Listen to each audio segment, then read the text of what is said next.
In a world where, especially in this country, in North America, namely America, there is shortages in food, um, inflation, rent is skyrocketing every single month. The housing market is just looking very, very, very on the up and up of the higher side. It's harder to get an apartment. It's harder to get a house. And now they're starting to do something where they're raising the price on car notes. Before you know it, it'll be arm and a leg to pay for a car note. Um, in the midst of all that happening, there's no there's no way to really put it, but simply put, today we will be looking at there's a video of a farmer pretty much telling us about what we're gonna have to be prepared for. Let's take a look at it, and I'll give my 2 cents in between.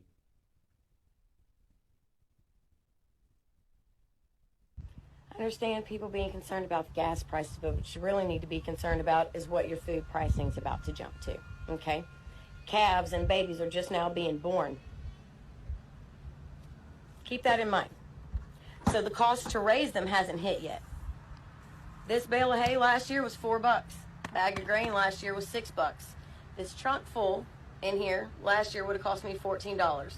Now you don't usually hear so much so from I I'm gonna be honest with you. This is the first time I've ever heard like a farmer really try to inform the public of anything that has to do with regards to um, the poultry.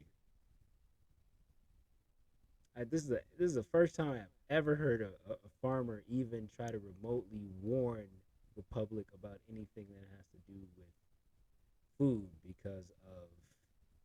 because I guess they were making their money before and it was okay. But now, since we're in a different climate, different time, some woman, thank goodness for her, I get, thank goodness for her. She stepped up and said, you know what? I'm not going to be quiet. I'm not going to be one of the farmers that's quiet. I'm actually going to say something to let the public know. Let's continue. Today, $20 for a bale of hay, $18 for a bag of grain. I got 2 bales in here. It's $58 worth of food. Lasts just my goats and my horses 2 days. That's it. Wait until the prices catch up with your slaughter market when we start rendering animals in the fall.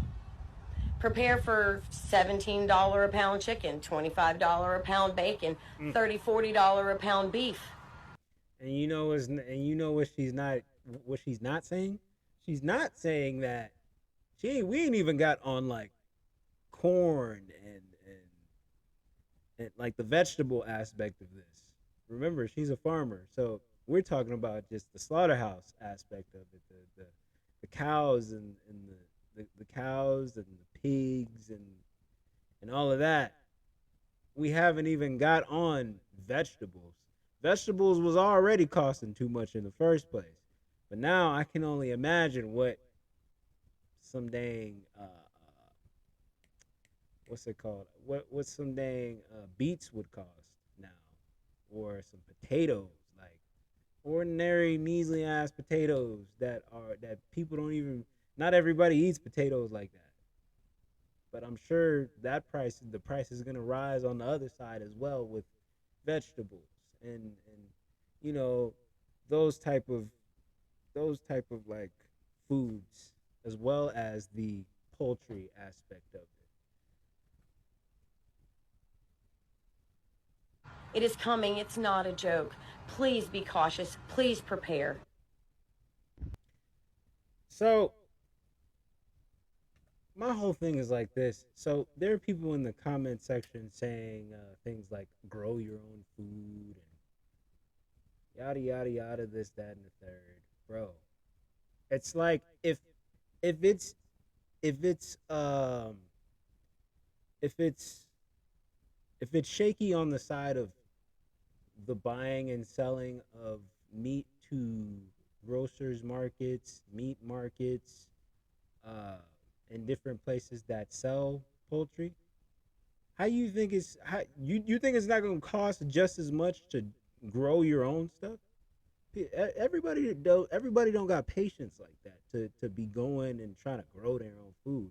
It's not just it's easy to just say, oh yeah, let me go grow some food. Everybody don't know how to farm. Everybody don't know how to take care of plants, let alone take care of their house, take care of their bills. Like everybody don't know how to do that. Everybody doesn't have patience like that. So that grow your own food thing is like a double edged sword because it only the strong, only the consistent can do something like grow your own food. You know, this takes me to another place. When we talk about food, I really respect like Muslim people, like the Muslim religion of people, because mainly because of how they eat. Um, they don't eat the same way like normal. They don't eat like regular people eat. They really eat very rich and very fresh.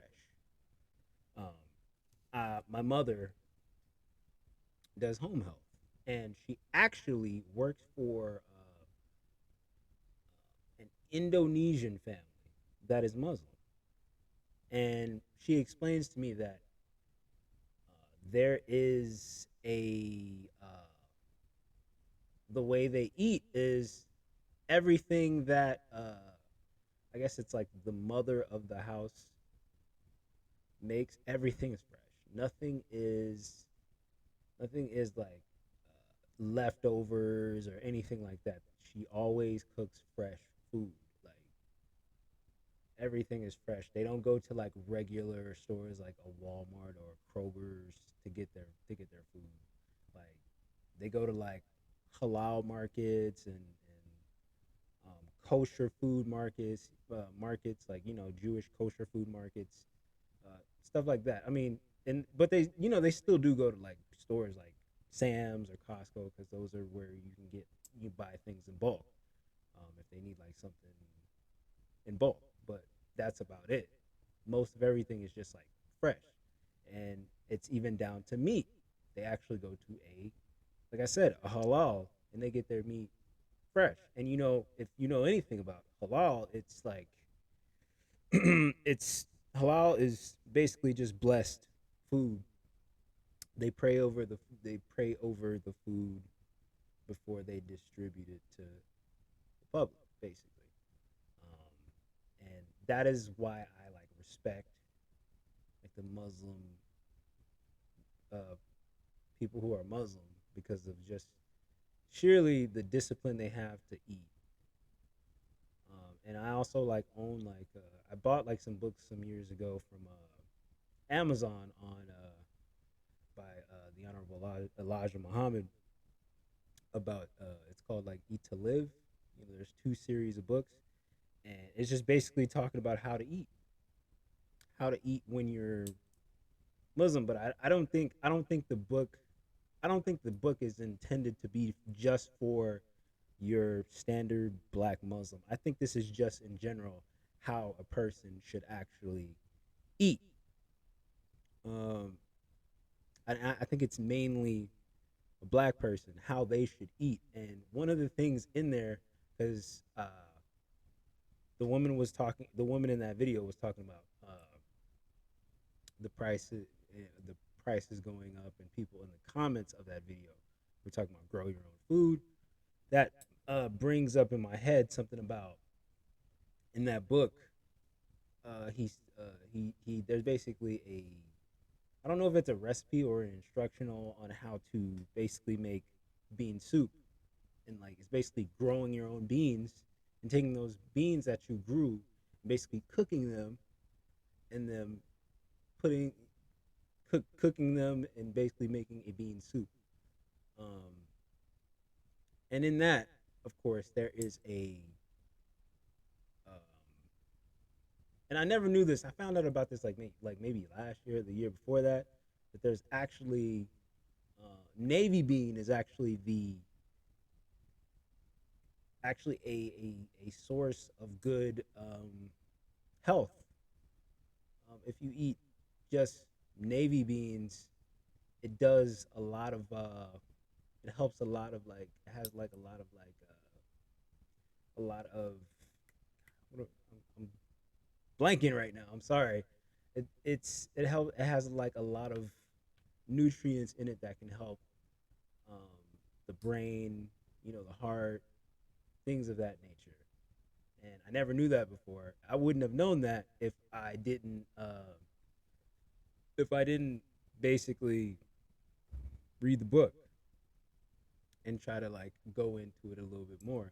And I'm learning more each and every time I just, you know, like anytime I watch like a Muslim person on a Muslim a person of the Muslim faith cooking a recipe or something like that, and then you finding out that hey, there's this type of nutrients in it that can help this part of the body, and it's not just like the the the standard healthy things that you're supposed to eat. There's other healthy things that you would never know if you didn't go look it up. And I think this is just something we need to like not take for granted, and I think we need to consider other things that help our body, and not just rely on these grocery stores, because there are a bunch of things in these grocery stores that are detrimental to our health, you know, and it would be better if you just did do your own research. I think that's the best thing at this point. Just do your own